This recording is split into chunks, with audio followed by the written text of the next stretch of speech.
Assalamu alaikum, dear students of class 5th. Welcome to the lecture of science. Today we will study chapter number 9 from page number 63. The name of the chapter is Force and Motion. Okay, let's start. Please open your books, page number 63. यहाँ पे हमारे पास सबसे पहले आपको activity दी गई है, ठीक है। ये आपने एक्टिविटी घर में खुद भी करनी है, इससे आपको अच्छी तरह समझ आ जाएगा कि एक्शन और रिएक्शन क्या होता है, ठीक है।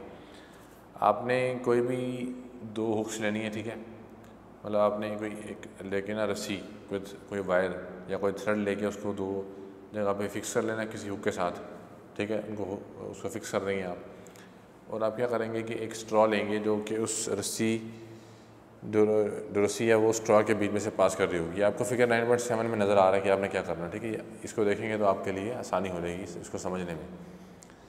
उस स्ट्रॉ को आप बैलून के साथ टेप कर लेंगे, ठीक है। स्कॉच टेप से उसको जोड़ लेंगे और फिर आप बैलून में हवा भर लेंगे, ठीक है। और फिर आपने क्या करना है कि इस स्ट्रॉ को खींच के आपने हुक के एक साइड पर ले आना है, और फिर आपने इसको जो इसकी नेक है, जो उसकी गर्दन है, ठीक है, जो गुब्बारे की हवा भर के उसको छोड़ देना है। तो फिर आपने चेक करना है कि इसमें एक्शन और रिएक्शन कहाँ पे आएगा। देखना, आप देखेंगे कि जो गुब्बारे में से हवा निकलेगी, जिस तरफ हवा निकलेगी गुब्बारा उस तरफ मूव नहीं करेगा, गुब्बारा उसके अपोजिट डायरेक्शन में मूव करेगा। इसका मतलब है कि जो गुब्बारे से हवा निकल रही है वो एक्शन है, और गुब्बारे की जो मोशन है, जो मतलब गुब्बारा अपोजिट डायरेक्शन में मूव करेगा, वो उसका रिएक्शन है, ठीक है।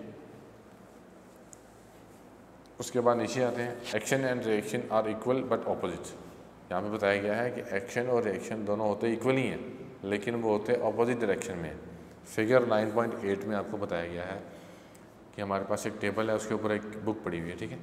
बुक जो है वो टेबल के ऊपर फोर्स अप्लाई कर रही है, और टेबल रिएक्शन में बुक के ऊपर भी फोर्स अप्लाई कर रहा है, लेकिन बुक नीचे क्यों नहीं गिर रही, ठीक है।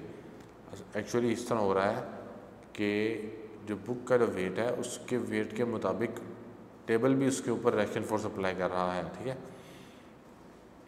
तो इसलिए वो नीचे नहीं गिर रही। तो इन दोनों का जो असल में अगर 10 न्यूटन वेट है बुक का, और वो बुक अप्लाई कर रही है डाउनवर्ड, तो वो होगा पॉजिटिव 10 न्यूटन। अगर टेबल ऑपोजिट डायरेक्शन में अप्लाई कर रहा है फोर्स, तो वो होगा -10 न्यूटन। तो फिर अगर हम इन दोनों का सम करेंगे तो +10 -10 0 हो जाएगा, ठीक है। तो नेट फोर्स जो होगी बुक के ऊपर वो 0 होगी, इसीलिए बुक स्टेशनरी अपनी जगह पे मौजूद रहेगी, ठीक है। वो वहाँ से मूव नहीं करेगी। आपको थिंक दिया गया है यहाँ पे पेज नंबर 63 के एंड पे, इसमें यही बात बताई गई है कि आप बताएं कि जो बुक है वो स्टेशनरी क्यों है, बुक के नीचे क्यों नहीं गिर रही, ठीक है। तो इसको मैंने आपको समझा दिया कि बुक क्यों नीचे नहीं गिर रही। अब आते हैं पेज नंबर 64 की तरफ, use of action and reaction. अब ये हमारा यूज़ कहाँ पे इस्तेमाल होता है, ठीक है, एक्शन और रिएक्शन। इससे पहले हमने एक जगह पढ़ा कि जब हम वॉक करते हैं, ठीक है, पेज नंबर 62 पे हमने पढ़ा था, जब वॉक करेंगे तो वहाँ पे भी एक्शन और रिएक्शन इस्तेमाल होगा, ठीक है। अब बाकी एग्जांपल मज़ीद हम इधर पढ़ लेंगे इस पेज पे, page number 64। We take many advantages of the principle of action and reaction whether you are on the land, in the water और इन द एयर। मतलब वो क्या बताया जा रहा है कि हमें बहुत सारे इसके बेनिफिट्स हैं एक्शन और रिएक्शन लॉ के। वो क्या है, चाहे हम ज़मीन पे हों, पानी में हों या हवा में हों। Your forward motion is not possible without the action and reaction. अगर हमने आगे मूव करना हो, फॉरवर्ड मोशन करना हो, तो ये मोशन पॉसिबल नहीं है इस लॉ के बग़ैर। मतलब एक्शन और रिएक्शन लॉ के बग़ैर हम आगे नहीं चल सकते। कोई भी ऐसा मोशन जिसके अंदर हम फॉरवर्ड मूव कर रहे हैं, उसमें हमें एक्शन और रिएक्शन लॉ को लेना होगा, ठीक है। मतलब उसमें एक्शन और रिएक्शन का लॉ जो है वो अप्लाई होगा। फर्स्ट एग्जांपल यहाँ पे दी गई है स्विमिंग की। देखिए, जब हम स्विमिंग करते हैं तो हम अपने हाथ से क्या करते हैं, हम पानी को पीछे पुश करते हैं, हाथ से भी पाँव से भी, ठीक है। हम पानी को पीछे पुश करते हैं, और रिएक्शन में क्या होता है कि पानी हमें आगे पुश करता है। फिगर 9.9 में आपको क्लियर एग्जांपल दी जा रही है। Swimmer pushes the water in the backward direction. जो स्विमर होता है, जो तैराक होता है, वो पानी को पीछे को पुश करता है, ठीक है। As a result water exerts a force on the swimmer, जो पानी है वो स्विमर के ऊपर यानी तैराक के ऊपर अपनी फोर्स अप्लाई करेगा और वो फोर्स फॉरवर्ड होगी, इससे फिर जो स्विमर है वो आगे को मूव करेगा। ठीक है। इसी तरह नंबर 2 एग्जांपल में बताया जा रहा है आपको motion of boat and ship. कोई कश्ती या कोई बहरी जहाज से मूव करता है। फिगर 9.10 में आप देख रहे हैं, the boat and the ship also move in the water with the help of action and reaction.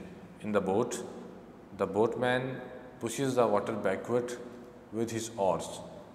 The direction of the water moves the boat forward. अब जो बोटमैन है, जो कश्ती चलाने वाला बंदा है, वो क्या करेगा, वो चप्पू की मदद से, जिसको हम ऑर्स कहते हैं, ठीक है, ऑर्स की मदद से पानी को पीछे पुश करेगा और पानी जो है वो एज अ रिएक्शन उस शिप को या उस कश्ती को आगे को पुश करेगा। ठीक है, जिससे वो मूव करेगी। फिर आजकल जो कश्ती आई हुई है वो ये वाली नहीं है, ठीक है, चप्पू वाली, वो होती हैं फ़ैन वाली, मतलब मोटर वाली। उसके एंड पे एक फ़ैन लगा होता है। ठीक है, जैसे इंजन होता है ना, गाड़ी का इंजन स्टार्ट करते हैं हम, इसी तरह वो फ़ैन जो है वो क्या करता है कि वो पानी को, मतलब जो फ़ैन है वो कश्ती के नीचे लगा होता है बिल्कुल एंड पे। ठीक है, तो वो पानी के अंदर होता है फ़ैन। वो फ़ैन क्या करेगा कि पानी को पीछे को पुश करेगा, तो उसके रिएक्शन में जो पानी है वो कश्ती को आगे पुश करेगा। ठीक है, ये नीचे एग्जाम्पल आपको दी गई है, समझाया जा रहा है। देयर इज़ अ प्रोपेलर यानी कि fan at the rear of the ship. Rear कहते हैं बैक को, मतलब कश्ती के पीछे लगा होता है propeller, which is turned by a powerful engine, जो कि पावरफुल इंजन से चलता है।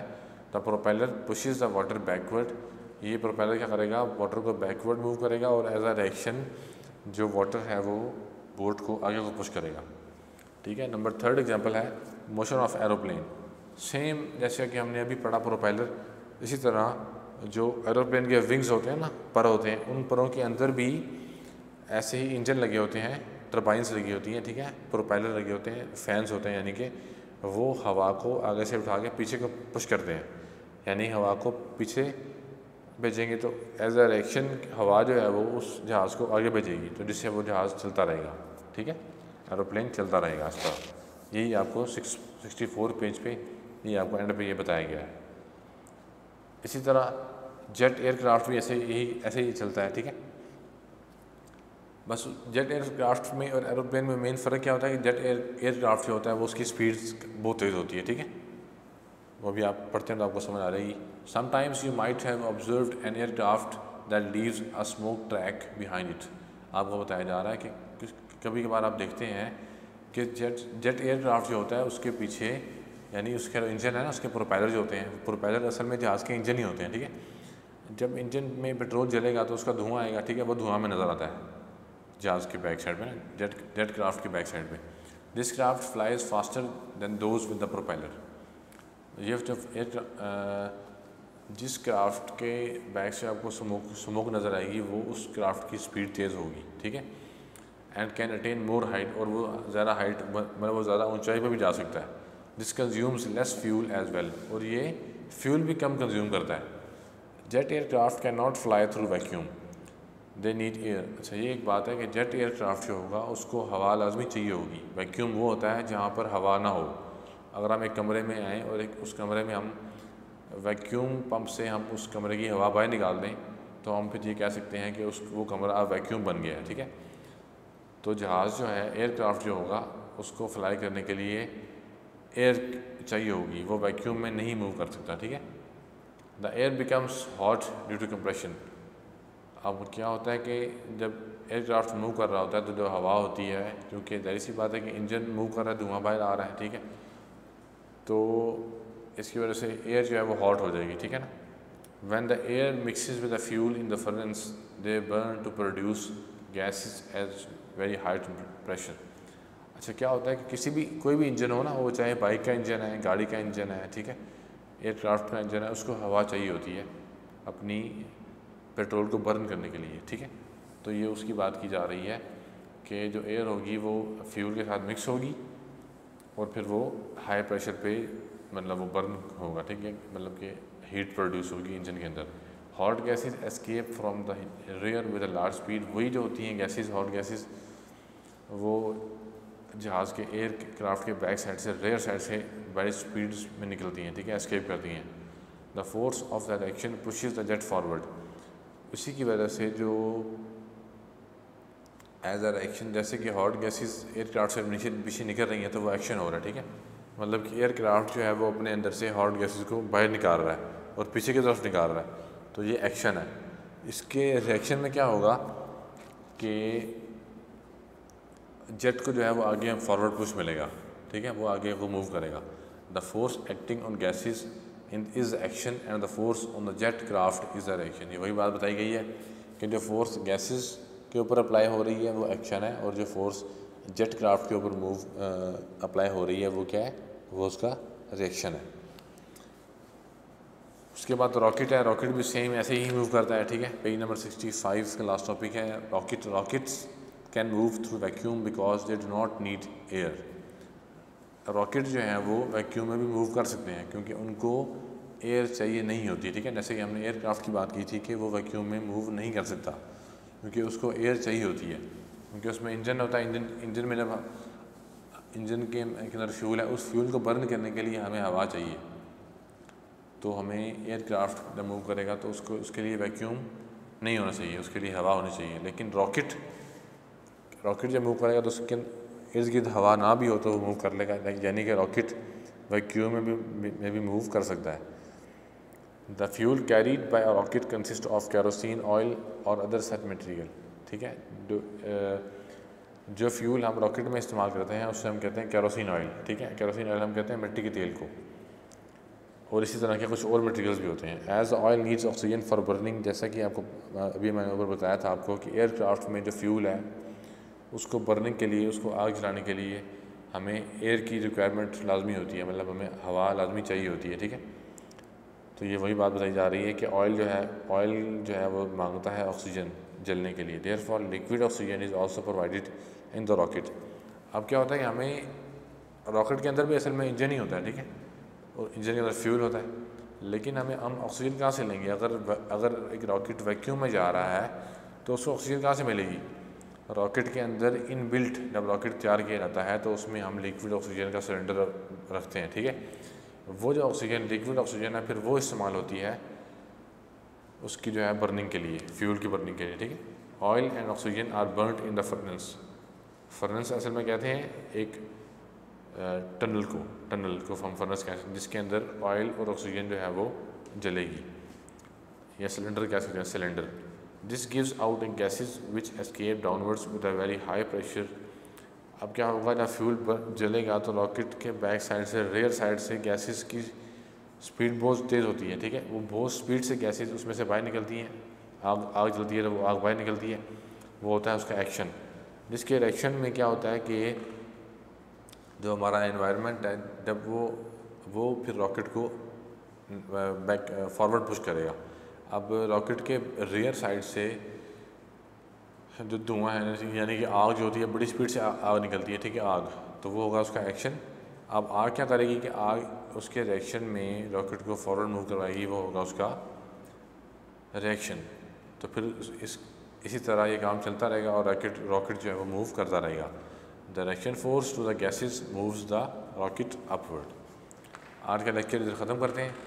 नेक्स्ट लेक्चर में हम इंशाल्लाह पढ़ेंगे फोर्स को मज़ीद डिटेल से पढ़ेंगे। पहले भी हम फोर्स पढ़ चुके हैं इस चैप्टर के स्टार्ट में, ठीक है।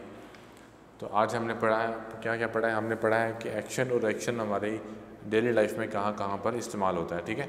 इसकी पाँच इसकी मेन एग्जांपल हमें बताई गई हैं: swimming, boat and ship, aeroplane, aircraft और रॉकेट। ये आपने इनके जो मेन एक्शन और रिएक्शन का जो थीम है वो आप समझ चुके हैं, ठीक है। उसको आपने याद भी कर लेना ध्यान से, और इसको अपने नोटबुक पे नोट भी कर लेना है, ठीक है। पेपर के पॉइंट ऑफ व्यू से ये काफ़ी इंपॉर्टेंट क्वेश्चन है, ठीक है। अल्लाह हाफिज़।